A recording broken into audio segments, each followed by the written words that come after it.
Hola, ¿qué tal, estimados estudiantes? A continuación, observaremos figuras de pensamiento.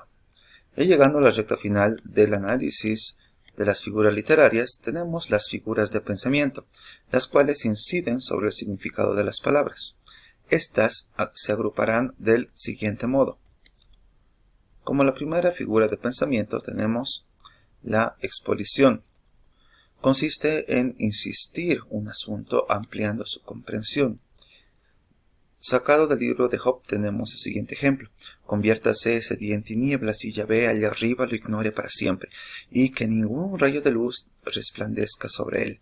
Lo cubran tinieblas y sombras, se extienda sobre él la oscuridad y haya ese día un eclipse total, que esa noche siga siempre en su oscuridad. Tenemos, por otro lado, también la enumeración, que consiste en la acumulación de palabras mediante el uso de la coordinación. Ejemplo: era mentiroso, bebedor, ladrón, tahúr, peleador, goloso, reñidor y adivino, sucio, necio y perezoso. Tal es mi escudero. Extractado de Juan Rhys, libro del buen amor. Continuando con las figuras de pensamiento, tenemos la enumeración, que será la acumulación de palabras mediante el uso de la coordinación. Las figuras de pensamiento tienen entre sus ejemplos la gradación, que es una figura de numeración, como ya mencionamos, pero que tiene un orden de palabras que va de mayor a menor importancia, o viceversa. Ejemplo: la cuenta de las horas, los días, de semanas y meses los engaños, de los años y siglos las porfías. No te han de mejorar los desengaños, porque no han de vencer las ansias mías, horas, días, semanas, meses y años. Un extracto de Calderón de la Barca. Podemos observar cómo la medida del tiempo va aumentándose entre horas hasta llegar a años. El epíteto también puede ser clasificada dentro de una figura de pensamiento, que llega a ser el uso de adjetivos que no añaden información suplementaria. Ya observamos dicho procedimiento en las figuras literarias correspondientes a la dicción o palabra. Antítesis contrapone dos términos de significado opuesto o contrario. Una antítesis básicamente será aquella que nos permite poner dos ejemplos de forma contraria. Pues el ejemplo más cabal de antítesis podemos tomarlo en las palabras de Neil Armstrong cuando en 1969 llega a la Luna. Un pequeño paso para el hombre, pero un gran paso para la humanidad. La contrariedad de estos términos o de estas ideas logra crear una idea mucho más compleja dentro de la mente de quien puede disfrutar estas palabras. Continuamos. Tomando en cuenta ya otros aspectos, tenemos dentro de las figuras de pensamiento la cohabitación, que consiste en adscribir a un mismo sujeto dos conceptos contrarios. Es el soberbio el monstruo más horrendo del mundo, y el más formidable y desemejante que puede fabricar el delirio, porque quiere ser cielo sino infierno, serafín y gusano, humo y sol, Dios y demonio. La cohabitación muestra cómo nosotros podemos adscribir dos conceptos contrarios a un mismo ente o un mismo ser. Observamos en las canciones del medio, dentro de las clases, la presencia de estos ejemplos. De la misma forma, tenemos en cuenta lo que es la paradoja, que es la expresión de un enunciado de forma contradictoria.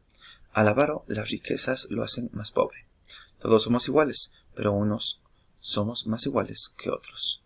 Aquí también hay ironía. Este es un ejemplo de la novela Rebelión en la Granja de George Orwell.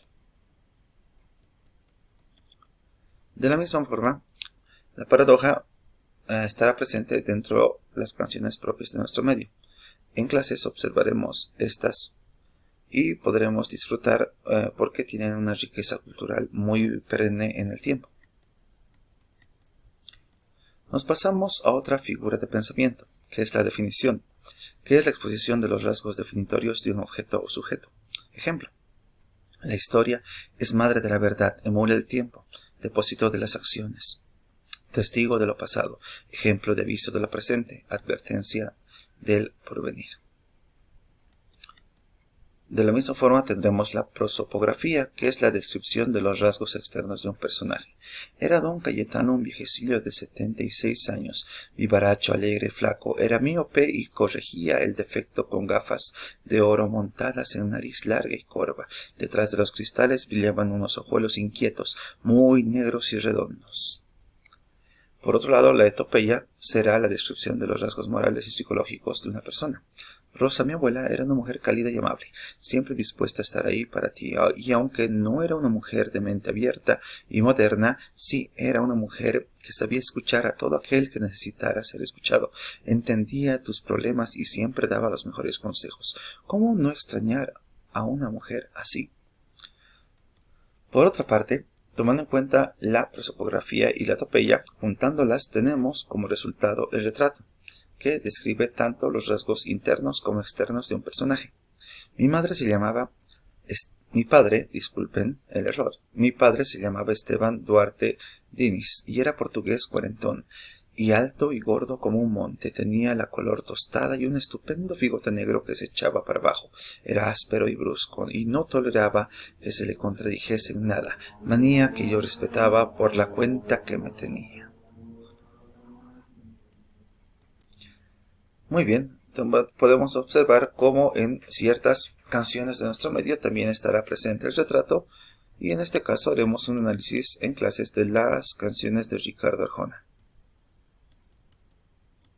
Tenemos la cronografía, que describe momentos temporales determinados. Un ejemplo: y yo que me la llevé al río creyendo que era mozuela, pero tenía marido.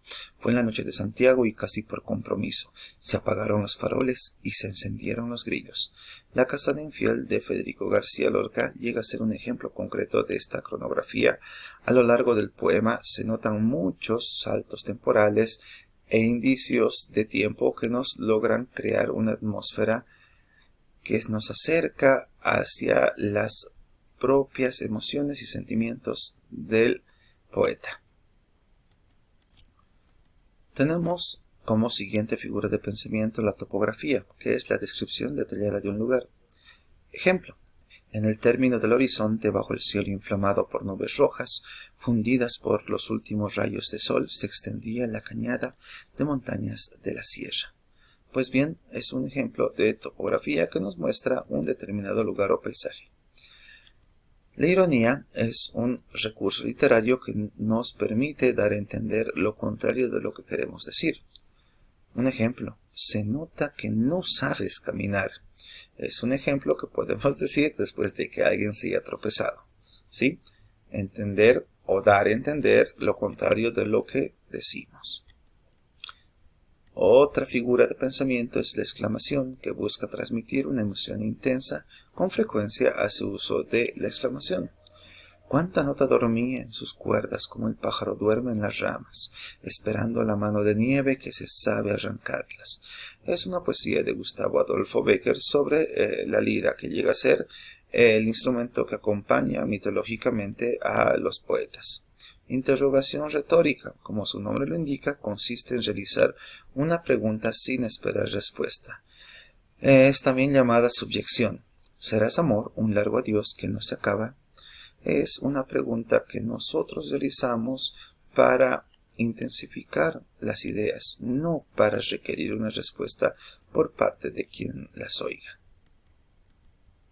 Interrogación retórica tenemos un ejemplo muy clásico dentro de la canción de José Luis Perales. ¿Y cómo es él? Podemos observar cómo se hace un sinfín de preguntas hacia el ser amado, sin embargo no se espera una respuesta, sino es una forma de acentuar el sentimiento de nostalgia, tristeza y arrebato emocional que el cantante tiene por la traición de un ser amado. Imprecación consiste en expresar el deseo de un mal para otros. Es otra variante de la optación.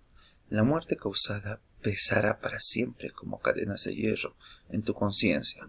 Serían dos versos que pueden ilustrar esta figura de pensamiento. La execración es una figura de pensamiento que desea el mal, al igual que la imprecación, pero para uno mismo. Un ejemplo podemos encontrar en el Manchaipuit. Con el calor más tierno de mi aliento conseguiré devolverle la vida. La abrazaré, la besaré y mis besos despertándola irán suavemente. Mas, si no ha de ser así, ven no tarde ciclón, que tus hondas tinieblas me devoren y en ellas para siempre desaparezca mi vida. La dubitación es una figura de pensamiento que consiste en simular indecisión ante lo que se debe hacer o debe decirse. ¿Qué tierra cruel ha sepultado aquella que era mi única aventura? Lozana la dejé como una flor. ¿Algún viento maligno tal vez se la ha llevado? ¿Es ella quien me da su sombra en el camino? ¿O es solo el velo de mis lágrimas? Es un ejemplo que nos ilustra esta figura de pensamiento. El símil consiste en comparar un término real con otro imaginario, que se asemeja en algo. También se le llama comparación. Sus mejillas rugosas, como la corteza de una vieja encina. Puede ser un ejemplo que nos ayude a comprender este procedimiento literario. La prosopopeya es muy interesante como figura de pensamiento, ya que se atribuyen cualidades humanas a seres inanimados, objetos o animales. Es muy propio de las fábulas, los cuentos, etc. Vino primero, pura, vestida de inocencia, y la amé como un niño. Y se quitó la túnica y desapareció desnuda toda. Oh pasión de mi vida, poesía desnuda, mía para siempre. Podemos ver cómo el autor llega a emular a la poesía como si fuese una mujer, y los atributos de este ser antropomórfico son dados a un concepto abstracto. ¿Sí? Otro ejemplo podemos ver la prosopopeya en la canción de Serrat y Basilos, un olor a, que se llama Tabaco y Chanel, ¿de acuerdo?